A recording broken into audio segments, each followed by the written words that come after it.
falar sobre o futuro do trabalho flexível, a fórmula para liderar equipes produtivas e motivadas, eu convido ao palco o Pedro Salomão, que ele é fundador e CEO da Rádio Ibiza, e o Alessandro Vai, que é diretor de recursos humanos da Cushman, em Walkfield. Sejam muito bem-vindos, Pedro e Alessandro. Obrigada por estarem conosco. Nos falamos já já. Nádia, muito bom dia, querida. Muito bom dia, Alessandro. Que delícia a gente estar aqui agora ao vivo. A gente que já resenhou antes, né? A gente vai tentar, nesses 40 minutos, trazer algumas reflexões sobre esses desafios que é de todos nós, né? De entender um pouquinho o mercado de trabalho. A gente acabou e a gente vem tentando sair de uma pandemia que fez com que a gente experimentasse, talvez, o desejo coletivo de quase todos nós presentes aqui nesse webinar, nessa live, né? Nesse evento. Quantas vezes, diante da correria e aceleração de um mundo repleto de compromissos que nós todos assumimos, a gente não pediu, não implorou, não desejou que o mundo desse uma pausa. Para o mundo, que eu quero descer. Eu sou daqueles otimistas que acreditam na força das palavras e da mesma maneira que eu acho que aquelas pessoas que vivem reclamando costumam trazer consigo uma nuvem carregada sobre suas cabeças e nada certo. Eu acho que de tanto a gente pedir, implorar e desejar que o mundo desse uma paradinha, fez com que os anjos do céu dissessem amém pela primeira vez na história recente da humanidade. O mundo parou. No fatídico, inesquecível março de 2020. E nós, que tínhamos desejado essa pausa, ficamos morrendo de medo de descer desse mundo. No fundo, porque eu e vocês, a gente se acostumou a caminhar numa espécie de terreno esburacado, rumo ao horizonte, onde talvez estivesse escrito em letras grandes, garrafais, desumanização. Nós temos nos tornado especialistas em nos desumanizarmos, em sermos seres humanos piores. E eu arrisco dizer que talvez exista uma causa, um guarda-chuva maior, que leve a gente a esse processo, a essa linha de chegada. É uma característica que eu imagino não fazer parte de nenhum de nós, seres dotados de calma e tranquilidade presentes nesse Talks. Mas eu sei que dentro da nossa casa, os nossos amigos, dentro da nossa empresa, quase todos são acometidos pela pressa. A pressa é a capacidade desenvolvida de fazer o tempo faltar. Os apressados são aqueles que ainda não perceberam que, na maioria das vezes, a beleza está oculta no processo, no trajeto, na caminhada. Miram sempre o resultado. São aquelas pessoas que não conseguem perceber o que está à sua volta e que sequer conseguem acionar o gatilho principal do nosso tema, que é a felicidade, que é o sorriso. Já percebeu que quando a gente está apressado, a gente desenvolve um mau humor crônico que a gente acha que o mundo é culpado pela nossa falta de tempo. Os apressados e os atrasados são aqueles que correm para abrir um aplicativo para saber qual é a melhor forma de chegar em determinado lugar e quando escolhem o caminho sugerido pelo aplicativo, percebem que aquela é a pior opção. Afinal de contas, nem o algoritmo consegue dar conta de tantos apressados e atrasados que existem no mundo. E o pior, o apressado e o atrasado é aquele que não consegue contribuir para que o mundo, a nossa empresa, a nossa casa, seja um lugar melhor. Poxa, Pedro, aí você foi duro, né? Você está dizendo que os apressados e os atrasados não conseguem ser pessoas boas, cuidar do mundo, do planeta, das pessoas, das empresas. Arrisco dizer que não de forma robusta, substancial. Porque se existe uma forma da gente cuidar do mundo, das pessoas, do planeta, e se existe uma interseção entre todos os nossos pensamentos, sejam eles psicológicos, teológicos, sociológicos, filosóficos, essa interseção talvez seja a caridade. A caridade é uma forma de deixar o mundo um lugar um pouco melhor. Só que no mundo de excessos, onde a gente se acostumou, que a gente precisa ter muitas roupas, muitos títulos, muitos diplomas, que a gente precisa acumular crachás, experiências, tem gente que acha que precisa até ter muitos seguidores, nada contra. Se quiserem me seguir, Pedrinho Salomão, vocês me encontrarão nas mídias sociais, mas a gente foi levado a crer que caridade era doar o que a gente tinha de sobra. Doar o que a gente tem de sobra é obrigação. Se você tem muito dinheiro e nunca doou para ninguém, é como se você não tivesse dinheiro. Se você tem muita sabedoria e você nunca doou para ninguém, é como se você não fosse sábio. Caridade de verdade é doar o que você não tem ou o que você tem pouco e tem certeza que falta para quem está próximo a você. Então, se tivéssemos que pensar qual é a melhor forma da gente criar um ambiente melhor, por exemplo, na nossa organização, Deveríamos pensar em qual é o nosso bem coletivamente mais escasso. Chegaríamos ao tempo. Caridade de verdade é doar o nosso tempo. Nosso tempo para olhar a demanda, a necessidade do outro. E vocês podem estar pensando que, condenando a pressa, eu vou fazer um convite para que todos nós, baseados nas gerações mais novas, podemos ou possamos estabelecer a calma, romper, sair fora, anos sabáticos. Nada disso. Eu não vim pedir para ninguém ter calma, porque eu não acho que mar calmo faça bom marinheiro. Acho, inclusive, que muitos das pessoas que estão engajadas acham que vão mudar o mundo com engajamento digital. Acabamos de ter um papo sobre metaverso.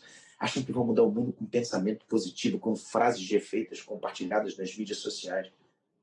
Meus queridos e minhas queridas, infelizmente, pensamentos positivos não mudam o mundo. O que muda o mundo são as atitudes positivas. Então, a gente não precisa estabelecer um contraponto entre a pressa e a calma, mas a gente pode trazer como elemento fundamental para a gestão dos nossos sentimentos, dos nossos afetos, na melhoria das nossas organizações, dos skills necessários, a velocidade no lugar da pressa. Porque a velocidade é a arte de fazer o tempo sobrar. No meu último livro, escrito na pandemia, nome Valor Presente, a estranha capacidade de vivermos um dia de cada vez, esse ensaio traz uma reflexão se ainda é possível estabelecermos uma relação positiva com o tempo. Sim, desde que tenhamos como skill a velocidade, essa capacidade não de fazer o tempo faltar, mas de fazer o tempo sobrar. Velozes são aqueles que gostam do processo, porque entendem que nele está contido o aprendizado. São aquelas pessoas que, às vezes, por terem 10, 15 segundos a mais do que eu, do que vocês numa manhã, e não um sábado inteiro, um ano sabático, ou o privilégio de não precisar trabalhar, para alguns um privilégio, conseguem usar essa fração de tempo para entregar o melhor bom dia que tem para o porteiro do prédio, para o gari da rua. A caridade é uma arte de quem faz o tempo sobrar, porque ele consegue entregar olhares, afetos, carinhos para as pessoas que estão à sua volta. Então, o meu primeiro convite é que a gente entenda que a fundamental habilidade a ser desenvolvida nos tempos atuais é a velocidade. Ai de nós se não tivéssemos velocidade cognitiva para lidar com pensamentos novos, crenças limitantes que precisam ser deixadas de lado. Por exemplo, a gente está aqui se conectando virtualmente. Há 3 anos atrás seria impossível a gente pensar num evento como esse, né, digital. Velocidade emocional para lidar com sentimentos que pipocam como novidades agora, no nosso novo contemporâneo. A pressa é inimiga da perfeição, mas a pressa é, sobretudo, inimiga da humanização. E por que eu vim e comecei a falar sobre a pressa? Porque a maior mudança experimentada por todos nós nos últimos anos não foi a pandemia, muito menos a quarta revolução tecnológica que trouxe essas telas pequenas ou o metaverso apresentado para a gente hoje pela manhã, no começo da manhã. A maior mudança proposta para todos nós foi o ideal de felicidade. Pode ser que agora alguns de vocês pensem que talvez a gente esteja começando um papo de autoajuda. De forma nenhuma. Eu não vim falar sobre caminhos da felicidade, o que cada vez se torna mais desafiador e praticamente impossível, já que somos indivíduos, cada um de nós, com as nossas demandas, quase todas elas respeitadas individualmente. Mas a felicidade, ela hoje é uma estratégia de sobrevivência. Para que eu consiga continuar casado com a Marília por mais de 13 anos, eu preciso gerenciar a felicidade dela, porque senão ela vai embora. Para eu poder manter um time engajado ao meu lado, dentro da minha empresa, da minha organização, eu preciso me preocupar com a felicidade. Porque se não estiverem felizes, irão todos embora. Inclusive, para me manter conectado com o Bento, meu filho, ou com a Maria, minha filha, eu preciso fazê-los felizes, porque se eles não quiserem perguntar mais nada para mim, não perguntarão. E querendo ou não, esse ideal de felicidade que faz com que nós possamos fazer escolhas relacionadas à nossa religião, aos nossos credos, aos nossos ideais, que a gente possa usar o cabelo da cor que a gente quer, se vestir da maneira que a gente bem entender, ter as nossas orientações sexuais respeitadas, políticas, tudo isso não fui eu nem vocês que construíram, foram os nossos jovens. As gerações Y e Z que trouxeram para a gente um mundo onde parece fazer muito mais sentido ser do que ter. Uma breve reflexão pode endossar esse argumento. Qual dos nossos jovens hoje quer tirar carteira de motorista ou ter um carro? A maior empresa de transportes urbanos do mundo não tem sequer uma bicicleta na sua propriedade. Jovens que não querem ter a tal da casa própria, demanda fundamental para a construção de felicidade, de uma geração anterior. Esses mesmos jovens fizeram com que a maior empresa de habitação do planeta não tenha sequer uma salinha comercial na sua propriedade. A maior empresa de alimentação do mundo não tem sequer uma carrocinha de cachorro-quente na sua propriedade. Vivemos um mundo onde a busca pela felicidade nos leva a essa liberdade, mas como diria Zygmunt Bauman, um dos maiores pensadores desses tempos pós-modernos, que nos deixou há não tanto tempo assim, quanto mais liberdade a gente deseja, mais segurança a gente almeja. Quanto mais segurança a gente almeja, mais liberdade a gente deseja. E a gente fica nesse eterno equilíbrio entre uma felicidade, uma busca de uma liberdade e um ideal de segurança. É justamente aí que nós, que de repente estamos fazendo a interseção entre as gerações, precisamos atuar. A felicidade é sim uma estratégia de sobrevivência para as famílias, para as organizações e para a sociedade civil. Mas se a gente não entender que ela é cada vez mais individual e continuar com essa necessidade de estabelecer arquétipos, fórmulas, a gente não vai chegar a lugar nenhum. Vale lembrar que quanto mais opções a gente tem na nossa cartela de escolhas, mais difícil fica a tomada de decisões. E aí a gente começa a finalizar essa reflexão dizendo que a pressa nos desumaniza, a felicidade vira uma demanda estratégica, mas se a gente não mudar a nossa matriz de liderança, a gente não sai do lugar. Continuaremos a estabelecer um hiato, um abismo gigantesco entre a demanda das novas gerações e as crenças limitantes daqueles que habitaram, que habitam esse planeta há mais tempo. O modelo de liderança apresentado para todos nós foi o muscular. Aquele que fazia com que, quando, há 40 mil anos atrás, caçadores-coletores éramos reconhecidos líderes pela capacidade que tínhamos de carregar nossa presa no braço, duelar, guerrear, estabelecer o nosso bando com segurança. Esse ideal de liderança muscular se perpetuou até a conquista dos grandes impérios. O mapa mundi, como é apresentado para a gente, foi estabelecido dessa forma devido aos grandes conquistadores. Aqueles que vinham, inclusive, na frente da batalha, guerreando, como Napoleão Bonaparte, Alexandre o Grande, Czar Nicolau, cunharam e emprestaram para a gente a ideia de avant-garde na frente da guarda, quando alguma coisa que é positiva, visionária. A liderança muscular foi substituída pela liderança intelectual, aquela que influenciou quase todos nós. Líderes que sabiam mais do que tudo e do que todos. Aqueles que talvez ficassem no andar mais alto da organização para chegar próximo a Deus. A liderança muscular e a liderança intelectual precisa ser substituída pela liderança cordial. Aquela que se dá não mais pelos músculos nem pelo cérebro, mas pelo coração. No meu segundo livro, Líderes, com Y e com Z, que me deu a honra de ser finalista do Prêmio Jabuti, eu estabeleço essa possível comparação entre esses três modelos de liderança.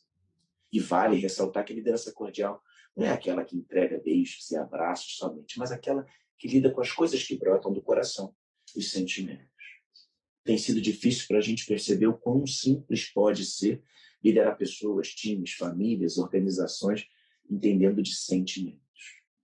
No fim das contas, é mais sobre relacionamentos humanos e menos sobre recursos humanos.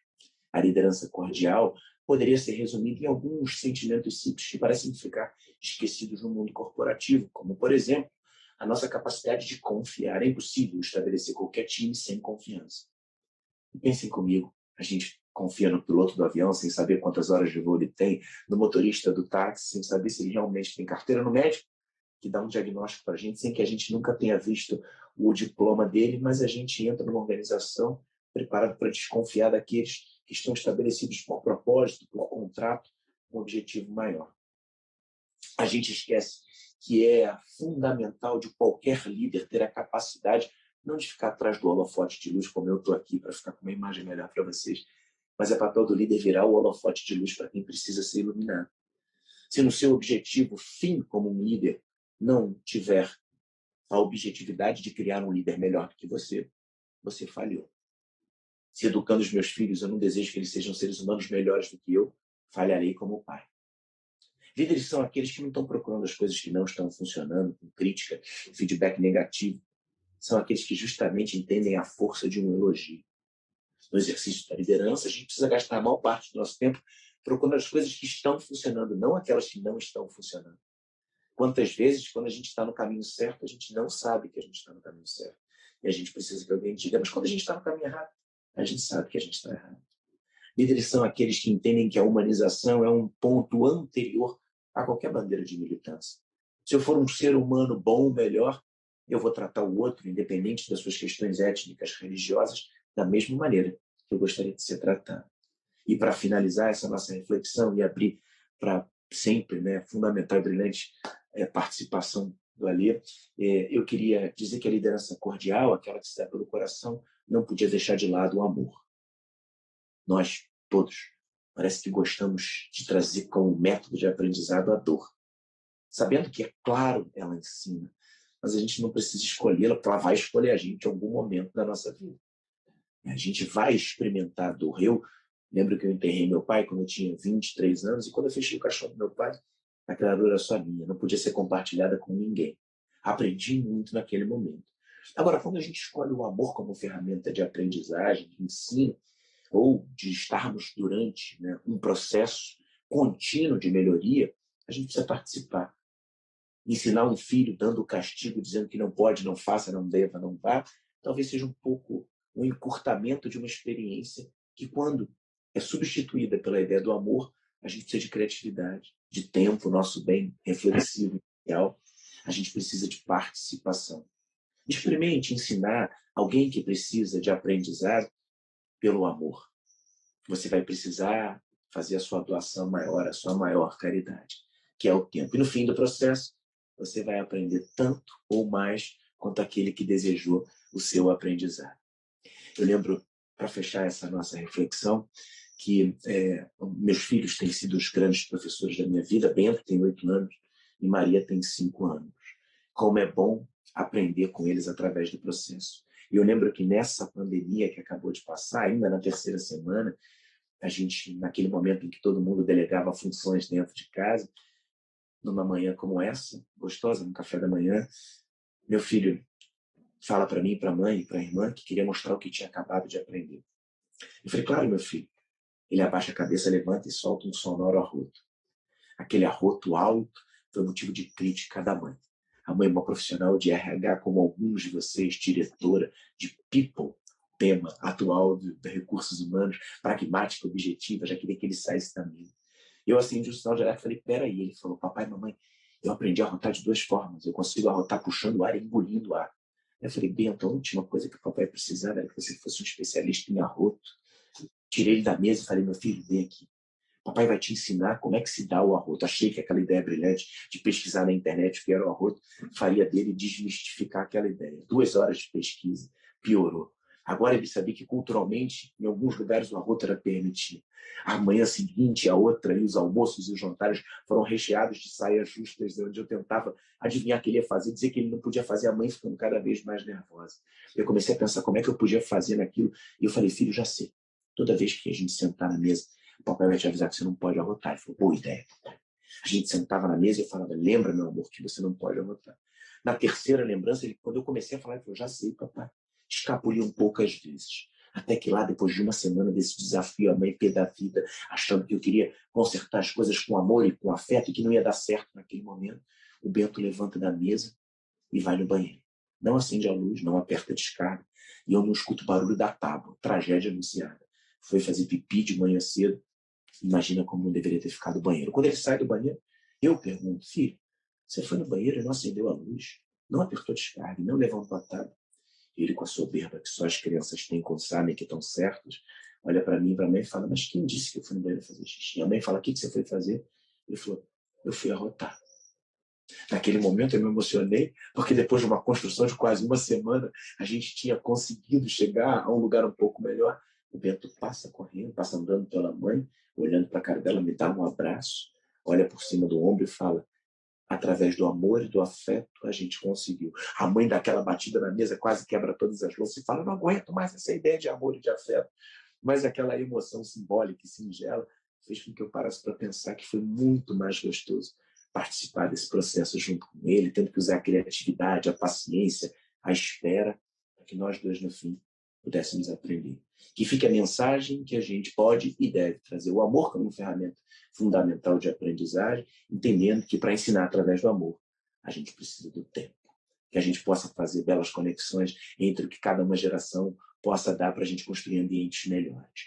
Muito obrigado pelo convite, que bom estar aqui com vocês e vamos abrir agora para as interações. Meu beijo carinhoso, se cuidem. Obrigada, Pedro. Adorei sua história, viu? Eu, como mãe de um pequenininho de 2 anos, adorei esse case. Muito bem, eu convido agora o Alessandro Vai para se juntar a nós. Ele é diretor de recursos humanos da Cushman & Wakefield. E peço que vocês usem o chat também para enviar as perguntas de vocês para o Pedro e para o Alessandro. Participem conosco desse bate-papo. Seja bem-vindo, então, Alessandro. Obrigada por estar conosco. Muito bem. Eu que agradeço, Nádia. Pedro, é um prazer imenso interagir com você. É sempre muito, muito rico te escutar. E vamos lá para as perguntas. Eu tinha a pergunta já preparada, mas a tua apresentação é tão rica que me faz mudar um pouco. Você comenta que felicidade é uma escolha e sorrir é uma opção. O sorriso é uma opção. E aí, durante a tua apresentação de hoje, você comenta, num tempo para dar um bom dia, um sorriso para o guarda da rua, para o gari. E aí eu me lembro de uma palestra tua que você conta a história do Renato Sorriso, aquele gari do Rio de Janeiro que, numa segunda-feira de carnaval, teve a opção de trabalhar com um sorriso no rosto e contagiar uma nação inteira. Conta para a gente um pouquinho dessa história do Renato Sorriso. Eu acho que ela cabe muito bem aqui. Querido, o prazer é todo meu. A gente teve uma resenha espetacular, né? A gente parou para pensar como é que a gente ia conseguir fazer em 20 minutos uma troca aqui, porque a gente queria 20 horas, né? Muito obrigado. Um prazer, uma honra para mim estar trocando com você aqui. O Renato, ele traz, né, algumas significâncias super interessantes para a gente, inclusive nessa possibilidade de quebrarmos paradigmas, né? O Renato virou um amigo, né? Um cara que eu gosto muito. Renato, para quem não sabe, é o Gari, né? O Renato Sorriso, o Gari do Rio de Janeiro, que abre o Carnaval da Sapucaí, né? No Sambódromo. E o Renato, a história dele é super interessante por duas construções. A primeira, porque ele escolhe, né, fazer uma ruptura na segunda-feira de Carnaval, né? Que simbolicamente a segunda-feira é o dia do recomeço para quem tem muitas vezes, o desafio e fala, nossa, segunda-feira vai começar tudo de novo. E o segundo é que ele consegue ressignificar uma das profissões talvez, mais desvalorizadas quando eu era jovem, né? Era profecia para quem não era muito fã dos estudos como eu, né? Minha mãe dizia, olha, você vai virar gari. E o Renato conseguiu fazer com que essa se tornasse uma profissão glamourosa. O concurso público mais concorrido do município do Rio é o de Gari da Conlurb, por culpa do Renato. O que fez o Renato? O Renato resolveu fazer o que tinha para fazer, o que era obrigação, que era a função dele, com um sorriso no rosto. O Renato joga uma luz sobre, talvez, o elixir de uma vida mais leve, que é justamente não nos encantarmos ou não buscarmos valor no que é extraordinário. O que é extraordinário, como o nome já diz, é aquilo que está acima da média. É a genialidade que talvez venha com QI, com a possibilidade de você ser inventivo. Mas a extraordinariedade, por exemplo, dos nossos afetos, talvez se encontre num final de semana incrível, numa viagem maravilhosa, quando a gente, né, vai comemorar uma festa. Agora, para tudo isso, a gente tem frações pequenas de segundo. O grande desafio de todos nós é enxergar valor naquilo que é ordinário. Ordinário é o que está na ordem do dia, é o que se repete todos os dias. São as 52 segundas-feiras que a gente vai ter como desafio, todos os anos, quer queiramos ou não, de fazermos delas momentos incríveis. Foi o que o Renato fez. E o elemento do sorriso, essa energia jogada nesses desafios do que está na ordem do dia, talvez seja o pontapé inicial para a gente ter uma vida mais plena e mais feliz. E isso está disponível para todos nós. Não importa se você vai varrer rua ou se você vai dirigir uma grande organização. A gente pode entregar o nosso melhor. E parece clichê de autoajuda, né? Quando a gente fala assim, entregar o nosso melhor, não é clichê de autoajuda. Porque se a gente parar para olhar a nossa vida agora cotidiana, a gente entrega geralmente uma parte muito miserável.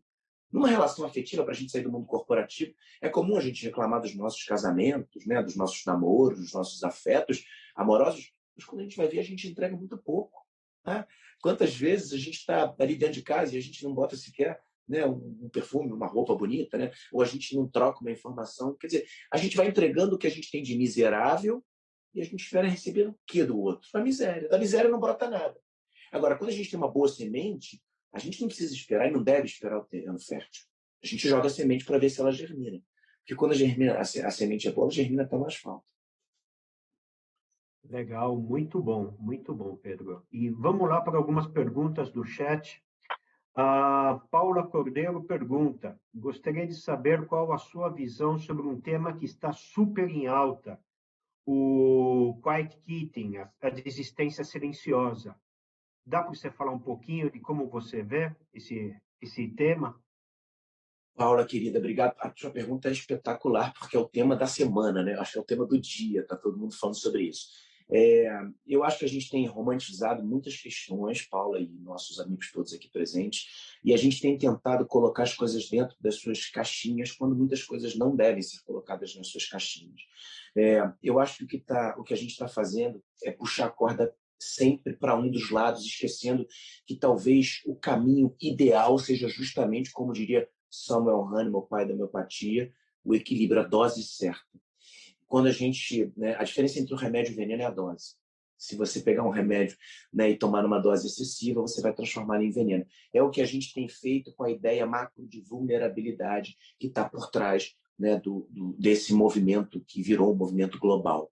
A gente procurou a extensão maior da fragilidade, em vez da construção, muitas vezes, de um afeto bem resolvido. Eu estou escrevendo um quarto livro agora, que vai ser lançado em novembro, que se chama O Naufrágio dos Afetos.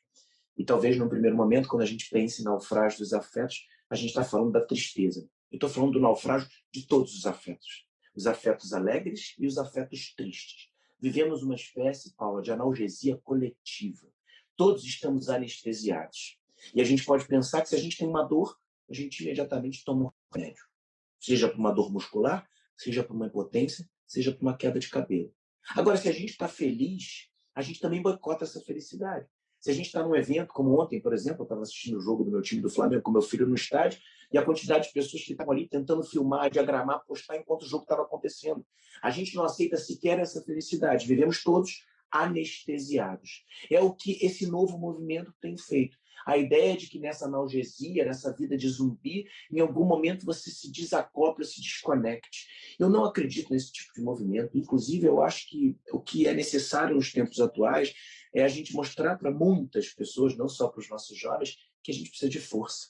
Para finalizar essa breve reflexão, já que a gente não tem tanto tempo assim, a doença que me foi apresentada, e não sei se foi a você, Paula, mas o Alessandro com certeza, eu não sei qual é a sua geração, foi a depressão. A depressão, vale lembrar, era uma doença do negativo. A depressão era aquela doença que se apresentava quando a gente não tinha vontade de sair de casa, não tinha vontade de viver, não tinha vontade de se vestir, não tinha vontade de produzir. E agora apresentaram para a gente uma doença do positivo, o burnout. O positivo em que eu trabalho muito, eu produzo muito, eu faço grandes coisas e eu pifo. Ou seja, a gente vai se esvaziando do processo, do caminho do meio. Quando é apresentado para a gente, né, um movimento coletivo em que as pessoas não, né, vão assim, não preciso trabalhar quando eu não quero, eu vou me desconectando, a gente está fugindo da realidade. Talvez a maior utopia moderna seja que 8 bilhões de pessoas consigam ser felizes ao mesmo tempo. Será impossível estabelecermos essa conexão, mas a gente pode fazer o nosso pequeno gesto de melhoria. Construir um mundo melhor para os nossos filhos é um desafio impossível, mas deixar filhos melhores para esse mundo é um pouco mais fácil. Legal, Pedro. A Alexandra achou linda a tua história da educação através do amor. E ela quer ouvir um pouquinho de como a gente pode aplicar esse modelo de educação nas organizações, nas empresas. Muito bom, Alexandra. A gente tem aprendido com a dor, né? A nossa metodologia primordial é a dor, o castigo, né? A punição. Michel Foucault fala isso muito bem no seu livro, né? Em alguns dos seus livros, sobre esse espaço que a gente foi criando para a dor. né? A dor já foi pública, já foi colocada em praça pública, né? Se a gente voltar um tempo, as pessoas eram condenadas, flageladas, presas aos postes, né? Para ficar ali expostas. Depois a gente criou espaços para a dor, né? As prisões, os sanatórios, né? Michel Foucault tem um pensamento interessante que diz que os sanatórios, né? Os hospícios não foram criados para habitar as pessoas que não tinham sanidade, mas para as que estavam fora achar que eram sãs, né? Quer dizer, eu boto ali a dor, eu os boto naquele espaço. E o mundo corporativo fez esse papel também, né? É um lugar onde você precisa performar, onde você precisa ter um controle exercido sobre você, e a gente passa hoje, como diria Byung-Chul Han, um dos maiores filósofos da atualidade, o sul-coreano radicado na Europa, em que ele diz que a gente não vive mais uma sociedade do controle. Muito provavelmente, Alexandra, você não tem ninguém diariamente te controlando, mas esse controle é estabelecido por você mesmo. Você vira o seu senhor e o seu capataz. E a gente passa a ter que, a todo momento, viver nesse desempenho. A gente se cobra o tempo inteiro. Temos que ser maridos maravilhosos, pais maravilhosos, cidadãos maravilhosos, politicamente corretos. A gente precisa estabelecer uma conexão boa, bela e bonita com o mundo e com o outro, como se isso fosse possível a todo momento. A angústia faz parte da constituição humana e a gente precisa saber lidar com ela e não a todo momento tentar expurgar. No mundo corporativo, o espaço que precisa ser criado é que a gente possa lidar com os nossos afetos. Para muita gente, hoje, a gente vive uma era onde as pessoas podem, sim, através da vulnerabilidade, lidar com os afetos. Mas os afetos, eles não se constituem só nas nossas fraquezas, também nas nossas benesses, nos nossos amores. Como seria bom e como deve ser bom a gente poder lidar com esses amores.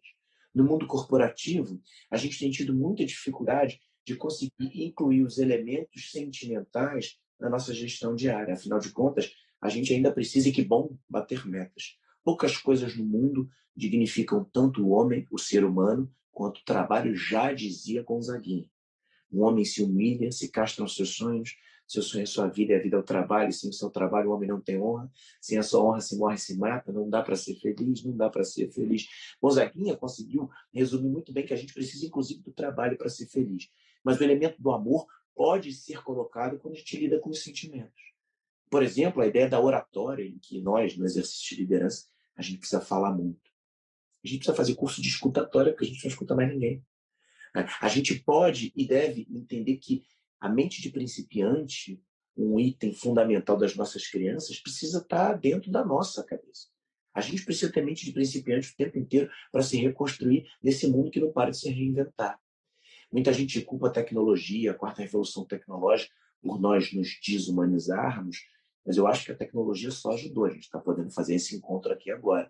Qual é o peso e o contrapeso? Qual é o freio que a gente estabelece, não só com a tecnologia, mas com tantas outras ferramentas que estão disponíveis para nós? Então, eu fico sempre com a ideia de que quando a gente está atento aos sentimentos, esses que brotam do coração a todo momento, a gente consegue humanizar mais as nossas relações. Lembrando que liderança não tem absolutamente nada a ver, Alexandra, com hierarquia. Se você precisa do seu cargo, da sua patente, do seu título, do seu diploma, do seu crachá para liderar, você é tudo menos um líder. O líder é aquele que justamente não precisa de nenhum desses elementos. Muito bom, Pedro. E aqui a gente tem duas perguntas.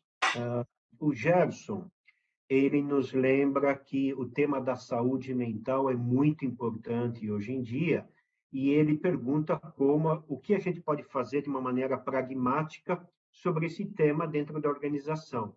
E a Marijane, ela coloca que a gente tem algumas organizações onde os gestores só buscam o resultado, só buscam a meta, e se esquecem de ver que a equipe necessita ser tratado não como uma máquina que produz, mas como seres humanos. E como é que a gente pode mudar esse gestor, como a gente pode dar essa visão para o gestor, que tem muito a ver também com a saúde mental da equipe e do próprio gestor, porque a gente fala do gestor que às vezes ele puxa muito, que às vezes ele é muito rigoroso, que às vezes ele não tem aquela visão humana, mas ele também é vítima desse processo, não só a equipe.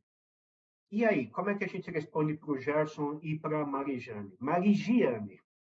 Marigiane e Gerson, duas perguntas que super se comunicam. Como ele pediu uma resposta pragmática, né? Eu acho que nós nos tornamos especialistas em passar álcool gel nas mãos. Vou pedir licença para usar essa metáfora. De nada adianta a gente ter mãos higienizadas se a gente tiver a mente poluída. Para cada borrifada de álcool gel que a gente joga na mão, a gente precisa, metaforicamente, levar essas mesmas mãos higienizadas, protegidas de um vírus ou de uma carga viral, nas nossas mentes, para saber se a gente está cuidando do que existe aqui dentro. Mentes poluídas, sujas, né, embaçadas, não conseguem criar ambientes melhores. Então, eu acho que esse exercício, Gerson, ele é individual. A saúde mental, ela foi jogada, cuspida para o coletivo, mas ela precisa começar de dentro. Não adianta eu querer que a organização cuide da minha saúde se eu não cuido dos meus afetos. Não adianta eu querer que eu chegue numa sala que tenha massagem, paredes ergonometricamente bem definidas, com feng shui, se eu não consigo cuidar dos meus afetos dentro de casa, né? Se eu não dou o melhor bom dia que eu tenho. Então, eu acho que existe um passo anterior a essas mentes higienizadas. Muita gente, aí já entrando aqui no papo, né, da Marijane. Marijane, a gente não pode depositar na organização a única forma, o único lugar onde a gente cuida dos nossos afetos. O que eu assisto é que, na grande maioria das vezes, ambientes nocivos dentro de casa, do clube, da sociedade, são transportados para a organização. Como a organização tem essa relação de produção estabelecida, né, conosco, a gente culpa aquele ambiente. Poucas vezes eu vejo, e eu tenho esse privilégio de habitar as organizações, poucas vezes eu vejo indivíduos bem cuidados nos seus afetos serem, de alguma forma, afetados por ambientes nocivos. Aquelas pessoas que estão preocupadas com seus afetos, e muita gente acha que vai encontrar, querida, isso numa fórmula mágica, né? Eu vou fazer um curso de meditação no final de semana e vou voltar melhor. A ideia dos pensamentos positivos em contraponto às atitudes positivas. O primeiro exercício que precisa ser feito é o que eu estou contribuindo para que aquele gestor seja melhor. Né? Achar que vai existir uma liderança, de novo, acabei de falar isso aqui na reflexão anterior, achar que um líder, a gente foi doutrinado para achar que uma pessoa tem que resolver os nossos problemas. Né? A gente está vivendo isso na polarização agora política, né? Achar que uma única pessoa os problemas da nação. Não vai. Não é esse o papel do líder institucionalizado. Ele é aquele que cria ferramentas para que outros possam se desenvolver. Então, eu acho que a primeira parte é a gente estabelecer a nossa participação nessa mudança. E a segunda, que é a resposta da primeira reflexão mais pragmática, é que a gente precisa dar um passo anterior. Eu preciso me cuidar antes que eu estabeleça essa necessidade que alguém cuide de mim. Porque se eu deposito no outro, vai trocar o chefe, vai trocar o gestor, vai trocar a organização, e eu vou continuar me sentindo esse flagelo humano. Então, eu acho que a gente pode estabelecer esses pontos de contato e aí rompendo objetivamente com essa ideia de pressa. A característica mais nociva de todas as observadas por mim nesses tempos, né, de reflexão como autor e como palestrante, é essa pressa que não nos leva a lugar nenhum. Pressa. Kid Abelha já cantava para a gente da geração X. Eu tenho pressa, tanta coisa me interessa, mas nada tanto assim. Então, para a gente encerrar, que faltam 2 minutos, Pedro, como a gente pode colocar um pouco o pé no freio dessa pressa toda? O que a gente pode fazer para refletir um pouco mais e não se deixar levar por esse tsunami, por essa avalanche que é a pressa do dia a dia? Bom, eu escrevi um livro, O Valor Presente, né, que é esse livro que foi lançado na pandemia, o meu último livro, A Estranha Capacidade de Vivermos um Dia de Cada Vez, tenta fazer nesse ensaio inteiro essa reflexão. O livro tem um prefácio muito bonito do Leandro Carnal que tenta sintetizar um pouco essa sua pergunta. Eu vou trazer um pouco de uma visão pessoal de como que eu acho que a gente pode estabelecer esse freio, né, ou pelo menos essa desaceleração. A gente precisa se reconectar com os nossos ritos. A gente tem rompido qualquer tipo de valor com o que é ancestral. Muita gente acha, como diria Luiz Felipe Pondé, que o mundo começou com a invenção do iPhone 7. Não. Se a gente chegou até aqui, a gente chegou porque os nossos pais e avós fizeram o que fizeram para que a gente pudesse estar aqui. Eu acho que a gente precisa restabelecer uma conexão profunda com os ritos. O que dá sentido à vida são os ritos. Muita gente fala, né, a gente precisa sentar na mesa com todos à nossa volta, como os nossos pais sentaram. É impossível, mas a gente pode sentar na mesa de uma forma diferente. A gente pode estabelecer tempo para as telas, que são fundamentais para a gente se conectar, mas a gente também precisa ter encantamento fora das telas. Como que a gente estabelece conexão com as nossas crianças hiperinformadas se a gente nós todos estivermos, né, abduzidos por o que eu chamo nesse livro de obesidade intelectual? Quanta gente acha que o caminho para os tempos atuais é continuar enchendo as nossas cabeças já superlotadas de informações, gerando essa tal obesidade intelectual. O desafio dos tempos atuais não é encher as nossas mentes, é esvaziá-las. Como que eu consigo criar espaço novo para aquelas coisas que são novas? Eu acho que a gente precisa estabelecer esses ritos, continuar a ler bons livros, passar o café coado, acordar mais cedo do que o previsto para assumir um compromisso, estabelecer conexões de beijos e abraços com aqueles que são nossos, mas com aqueles estranhos que também passam pelos nossos caminhos. Entender melhor que o tempo, esse bem supremo, ele é finito, e por mais que sejamos religiosos, otimistas, a finitude chegará para todos nós. Não dá, pelo menos por enquanto, para fugir disso. Então, por mais que a gente ande, por mais que a gente tenha grandes feitos, talvez o nosso destino seja o fracasso, porque a gente vai chegar à finitude. O que a gente pode fazer antes desse fracasso, talvez uma visão niilista, né? Que não é a minha, é a do próprio Pondé, por exemplo. Se o fim vai chegar, o que a gente pode fazer entre esse fim, né, e esse momento que a gente está aqui para a nossa vida ser um pouco mais plena, um pouco melhor, um pouco mais leve? Então, eu fico com esse desafio, que, claro, também é meu, para que a gente estabeleça essa conexão com os ritos. Byung-Chul Han, já citado aqui na minha reflexão, tem um livro que fala sobre a nossa ruptura com os ritos. E é super interessante, aliás, tem sido super interessante várias das reflexões desse grande filósofo que escreveu o best-seller Sociedade do Cansaço. É isso aí. Eu acho que o nosso tempo se esgotou. É isso, Nádia? Infelizmente.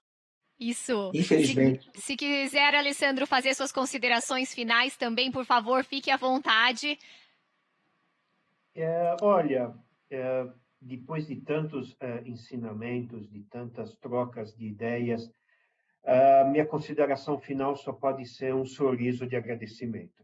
De verdade, um sorriso de agradecimento, porque colocar o pé no freio desse mundo corporativo doido, dessas atividades que nos tomam todo o tempo, e poder escutar pensamentos tão positivos, pensamentos tão direcionados a uma solução, positivos no sentido de acompanhados de sorriso, isso agrega valor ao dia, isso agrega valor à semana, isso agrega valor à vida. Então, é um sorriso de agradecimento e vamos em frente porque temos grandes desafios na vida. Essa é a graça de viver, enfrentar os desafios. Quem sabe, com um sorriso no rosto. Muito Querido. bem. Por favor, Pedro. Não, muito obrigado. É um prazer falar, tem sido um prazer falar com você. Obrigado pela sua escuta, né, pela sua troca. Queria agradecer a todos vocês presentes aqui. É uma alegria a gente poder estar trocando essa informação. E se alguém tiver alguma pergunta, a gente falou tanto do tempo, né? Então, se alguém quiser fazer alguma pergunta e quiser me chamar nas redes sociais, Pedrinho Salomão, vocês me acham no LinkedIn, me acham no Instagram. Eu vou ter o maior prazer do mundo de responder a todos vocês. Meu beijo carinhoso, com um sorriso ali para você, para todos vocês aqui presentes. Fiquem com Deus, se cuidem e vamos que vamos. Contem comigo nessas reflexões. Muito bem. Muito obrigada, Pedro e Alessandro. Que conversa agradável, que insights tão importantes para todos nós.